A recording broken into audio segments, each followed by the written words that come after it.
আমরা সর্বক্ষণ যেন মনে মনে সকলকে নমস্কার করি।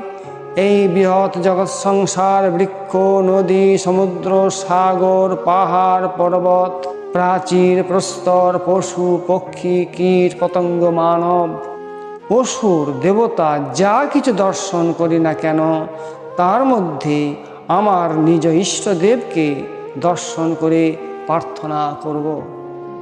হে নাথ, আমাকে আপনার প্রেম দান করুন, আমাকে শক্তি দান করুন, আমি যেন আপনার এই বিশাল তত্ত্ব বুঝতে পারি।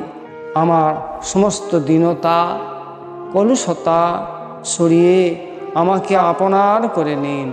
প্রভু, আপনাকে আমি নমস্কার জানাই। এইরূপ করলে তিনি সর্বত্র শ্রী পরমাত্মাকে দেখতে থাকবেন।